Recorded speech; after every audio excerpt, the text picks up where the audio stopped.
Hello students, welcome to online classes. आज इस video में हम बहुत ही इंटरेस्टिंग चैप्टर की बात करने वाले हैं, यानी कि क्लास 10 के सिविक्स के फर्स्ट चैप्टर की, जिसका नाम है पावर शेयरिंग। तो इस वीडियो को पूरा देखिएगा और इसे लाइक, सब्सक्राइब और शेयर करना मत भूलिएगा। स्टार्ट करते हैं अपना फर्स्ट चैप्टर, जो कि बहुत ही इंटरेस्टिंग चैप्टर है, जिसमें हम सबसे पहले एक एग्जाम्पल के थ्रू समझेंगे कि पावर शेयरिंग का मतलब क्या है और वो क्यों ज़रूरी है। तो सबसे पहले हम बेल्जियम की बात करेंगे कि आखिर बेल्जियम में पावर शेयरिंग क्या थी और वो क्यों ज़रूरी थी। देखो, बेल्जियम में 59% जो थे वो डच स्पीकिंग थे, यानी कि फ्लेमिश रीजन में जो लोग रहते थे वो डच बोलते थे ज़्यादातर लोग, और जो वलोनिया रीजन में रहते थे वो 40% लोग फ्रेंच बोलते थे। बाकी 1% लोग जो थे वो जर्मन के थे। वहीं अगर हम उसके कैपिटल की बात करें, यानी कि ब्रुसल की, वहाँ पर 80% लोग फ्रेंच बोलते थे और 20% डच। तो यहाँ पे देखो, बेल्जियम भले ही बहुत ही छोटा कंट्री है, हमारी कंट्री के एक स्टेट के बराबर, यानी कि मान लो हरियाणा, उससे भी छोटा जो है कंट्री है बेल्जियम, लेकिन फिर भी वहाँ पे जो है ये मिसअंडरस्टैंडिंग्स जो है वो क्रिएट हुई। वो क्यों क्रिएट हुई? देखो, क्योंकि वहाँ पर फ्रेंच और डच के बीच में जो है बहुत ज़्यादा डिफरेंसेस थे, उनके कल्चरल, उनके लैंग्वेजेस में, उनके ट्रेडिशन में, हर तरीके से डिफरेंस था।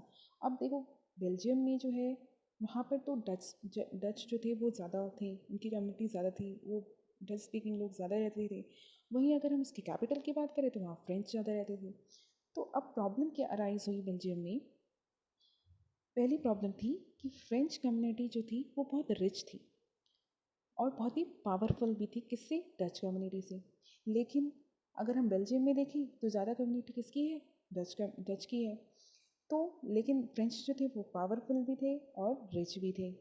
देन डच कम्युनिटी जो थी वो मेजॉरिटी में थी पूरी कंट्री में, लेकिन उनकी जो है माइनॉरिटी कहाँ थी, मतलब जो पॉपुलेशन थी वो कम कहाँ थी? उनके कैपिटल में। तो अब जो थी इनके बीच में कॉन्फ्लिक्शन क्यों अराइज हो रही थी? फ्रेंच कह रहे थे कि हम रिच हैं, पावरफुल हैं, तो पावर में हमें होना चाहिए, और डच कह रहे थे कि नहीं, हमें होना चाहिए पावर में, क्योंकि हमारी पॉपुलेशन ज़्यादा है, क्योंकि हम भी इस कंट्री के पार्ट हैं। तो अब जो है इन प्रॉब्लम को सॉल्व करने के लिए वहाँ के कॉन्स्टिट्यूशन को 4 बार बदला गया। Yes, 4 times they change their constitution to solve this problem, but unfortunately वो चीज़ नहीं हो पाई। At the last, the end, वो ये सारी चीज़ें कैसे ख़त्म हुई, कहाँ पे दोनों दोनों ने सहमति बना ली, अब उसकी बात हम करेंगे। सी, क्या क्या स्टेप्स जो थे उन लोगों ने लिए। पहला था, constitution prescribe that number of French and Dutch speaking ministers shall be equal in numbers. मतलब जो भी कॉन्स्टिट्यूशन होगा उसमें सेंट्रल गवर्नमेंट में जितने भी लोग होंगे उसमें से डच और फ्रेंच दोनों के ही इक्वल मिनिस्टर्स होंगे। ऐसा नहीं है कि डच या फ्रेंच के एक भी पर्सन ज़्यादा नहीं हो सकता उसमें, दोनों के बराबर मेंबर्स जो हैं इन्वॉल्व होंगे सेंट्रल गवर्नमेंट में। देन दूसरा, special law required support from both the groups, one group can not take decision. मतलब एक स्पेशल लॉ बनाया गया जिसके अंतर्गत दोनों ही ग्रुप्स को सपोर्ट किया गया। मतलब जैसे कोई भी लॉ बनेगा तो उसमें कोई किसी एक ग्रुप की सहमति से वो लॉ नहीं बन सकता। कोई एक ग्रुप अगर चाहे कि हम वो लॉ पास कर दें तो वो नहीं हो सकता, दोनों ग्रुप्स की सहमति की ज़रूरत पड़ेगी अगर कोई भी लॉ या रूल पास होगा तो। Then third, state government are not subordinate to the central government. इसका क्या मतलब है? सेंट्रल गवर्नमेंट जो है वो, सॉरी, स्टेट गवर्नमेंट जो है वो इंडिपेंडेंट होगी, वो किसी सेंट्रल गवर्नमेंट के अंडर वर्क नहीं करेगी। सेंट्रल गवर्नमेंट, स्टेट गवर्नमेंट के पास अपनी पावर होगी, वो किसी के अंडर काम नहीं करेगी। और एक और गवर्नमेंट थी वहाँ पे, कम्युनिटी गवर्नमेंट। कम्युनिटी गवर्नमेंट जैसे फ्रेंच, डच, जर्मन जो भी थे, उनकी खुद की गवर्नमेंट, और उनके पास पावर किस चीज़ के लिए थी? कल्चरल, लैंग्वेज और एजुकेशन बेस्ड जो इश्यूज होते थे वहाँ पे, उनको सॉर्ट आउट करने के लिए कम्युनिटी गवर्नमेंट बनाई गई थी। देन लास्ट स्टेप क्या लिया था उन लोगों ने? Bristles also had equal representation of both the group. जैसे हमने कैपिटल में देखा था कि फ्रेंच स्पीकिंग ज़्यादा थे और डच स्पीकिंग कम थे, लेकिन वहाँ पे भी ये रूल जो है लाया गया कि दोनों ही कम्युनिटी के लोगों को इक्वल रिप्रेजेंटेशन दिया जाएगा। मतलब दोनों ही ग्रुप के लोग जो हैं 50-50% होंगे, चाहे वो ब्रिसल हो, चाहे वो बेल्जियम की होल कंट्री हो। तो यहाँ हमने देखा कि किस तरीके से उन लोगों ने अपने कॉन्स्टिट्यूशन में चेंजेस लाके, पावर को शेयर करके जो है इस प्रॉब्लम को बड़ी आसानी से सॉर्ट आउट कर लिया, दोनों ही कम्युनिटी के लोगों को इक्वल राइट्स देकर। तो ये तो बात थी बेल्जियम की। अब हम बात करते हैं श्रीलंका की। श्रीलंका में थोड़ा डिफरेंस था। देखो यहाँ पे भी चीज़ वही हो रही है।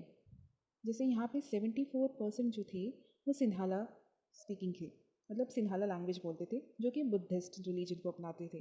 देन 18% जो थे वो तमिल थे, तमिल स्पीकिंग थे, जो कि हिंदू और मुस्लिम थे, और ये तमिल जो थे ये इंडिया से ही श्रीलंका गए थे। देन 7% जो थे वो क्रिश्चियन थे, जो दोनों ही लैंग्वेजेस को बोलते थे। अब देखो यहाँ पे भी प्रॉब्लम क्या राइज हुई थी, सेम बेल्जियम की तरह ही प्रॉब्लम राइज हुई थी। 1956 में एक एक्ट पास हुआ जिसमें गवर्नमेंट ने सिन्हाला को जो है ऑफिशियल लैंग्वेज बना दिया। ठीक है। Then government favoured Sinhala speaker in job and admission. यहाँ तक कि गवर्नमेंट ने सिन्हाला स्पीकर्स जो थे, जो भी सिन्हाला लैंग्वेज बोलते थे, उनको जॉब और एडमिशन में भी जो उनको फ़ायदा देने लगे वो लोग, कोटा के ज़रिए या फिर किसी भी फेवर दिया गया, किसी भी तरीके से सिन्हाला स्पीकर्स होने चाहिए गवर्नमेंट जॉब्स में। देन नया कॉन्स्टिट्यूशन जो है वो भी बना दिया ताकि बुद्धिज्म रिलीजन को बढ़ावा मिले और कोई रिलीजन आगे ना आए, बुद्धिज्म रिलीजन आगे आए और ज़्यादा से ज़्यादा सिन्हालास को प्रोटेक्ट किया जाए।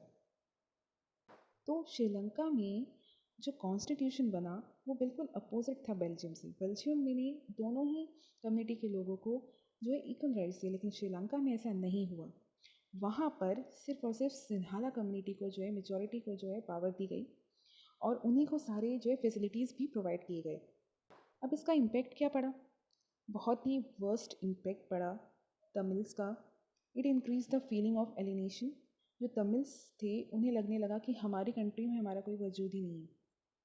उन्हें ये फील होने लगा कि हमारी कंट्री जो है अब ये हमारी कंट्री नहीं रही, बल्कि सिन्हाला की कंट्री बन चुकी है। और उन्हें ये भी फील होने लगा कि गवर्नमेंट जो थी और जितनी भी मेजर पार्टीज़ थी वो हमारी केयर नहीं कर रही हैं, हमारी लैंग्वेज और कल्चर को जो है इस कंट्री से हटाना चाहती है। और उन्हें ये भी फील हुआ कि राइट टू इक्वालिटी को भी जो है गवर्नमेंट हटा रही है। हम हमारी जो राइट्स हैं उन्हें जो है वो पूरी तरीके से हटा देना चाहते हैं। अब इसका रिएक्शन क्या हुआ? जो तमिल्स के बीच में जो गुस्सा था, जो उनके पावर्स को जो है बार बार सप्रेस किया जा रहा था, उसका रिएक्शन क्या हुआ? Launch strikes for equality. उन्होंने जो है स्ट्राइक्स स्टार्ट कर दिए, कि उन्होंने आवाज़ उठाना स्टार्ट कर दिया कि हमें भी इक्वल राइट्स मिलने चाहिए। The demand for autonomy and equality व डिनाइड, मतलब जो भी उनकी डिमांड थी, मतलब उन्हें जो एक अलग कंट्री दी जाए, जो उनकी इक्वालिटी को ख़त्म किया गया उसकी इक्वालिटी को दिया जाए वापस। मतलब वो चाहते थे कि हम सिन्हाला से अलग हो जाएं और वो एक अलग कंट्री बनाना चाहते थे, जिसकी वजह से क्या हुआ, सिन्हालास ने भी जो है कहा कि हम जो है आपको कोई राइट्स नहीं देने वाले। इससे हुआ क्या, वहाँ पे सिविल वॉर स्टार्ट हो गई। और सिविल वॉर की वजह से जो टेरिबल असर, मतलब टेरिबल इम्पैक्ट जो पड़ा उनकी सोशल और इकोनॉमिकल और कल्चरल लाइफ में, मतलब उससे उभर पाने के लिए कंट्री को बहुत टाइम लगा। तो यहाँ पे हमने देखा कि पावर शेयरिंग की क्या इम्पोर्टेंस है। हमने दो कंट्री के एग्जांपल्स लिए, बेल्जियम और श्रीलंका के। बेल्जियम में हमने देखा कि किस तरीके से फ्रेंच और डच कम्युनिटी की जो रेशो अगर हम देखें, फ्रेंच स्पीकिंग और डच स्पीकिंग बहुत ही डिफरेंस था। मतलब फ्रेंच स्पीकिंग बेल्जियम कंट्री में कम थे और कैपिटल में ज़्यादा थे। वहीं अगर हम देखें तो जो डच थे वो कंट्री में ज़्यादा थे बट कैपिटल रीजन में उनकी पॉपुलेशन कम थी, लेकिन फिर भी उन्हें इक्वल राइट्स मिले, जिससे कोई भी वॉर अराइज नहीं है। वहीं अगर हमने श्रीलंका में देखा कि किस तरीके से वॉर क्रिएट हो गया क्योंकि एक कम्युनिटी को सारी राइट्स दी। तो किसी भी कंट्री में अगर अलग अलग कम्युनिटी के लोग रहते हैं, लैंग्वेज के लोग रहते हैं, तो उन्हें अगर हम इक्वल पावर शेयर नहीं करेंगे तो इसी तरीके से सिविल वॉर अराइज होंगे। तो इन दोनों कंट्री ने हमें सिखाया कि पावर शेयरिंग की इम्पोर्टेंस क्या है। तो नेक्स्ट वीडियो में हम बात करेंगे कि किस टाइप्स की जो है पावर शेयरिंग होते हैं इंडिया में। तब तक के लिए आप अपना ध्यान रखिए और हाँ, वीडियो को लाइक और सब्सक्राइब करना मत भूलिएगा। और अगर आपको कोई भी डाउट हो इस वीडियो में तो आप मुझे कमेंट सेक्शन में पूछ सकते हैं। और अगर आपको किसी टॉपिक पे वीडियो चाहिए तो आप मुझे बिल्कुल बिल्कुल अच्छे से बता सकते हैं। मैं पूरी कोशिश करूँगी कि आपके हर सवाल की और हर जो भी आप पूछेंगे उसका जवाब मैं दे सकूँ। तब तक के लिए अपना ध्यान रखिए और हाँ, ऑनलाइन क्लासेस को देखते रहिए और मेरी नेक्स्ट वीडियो का इंतज़ार कीजिए। Thank you.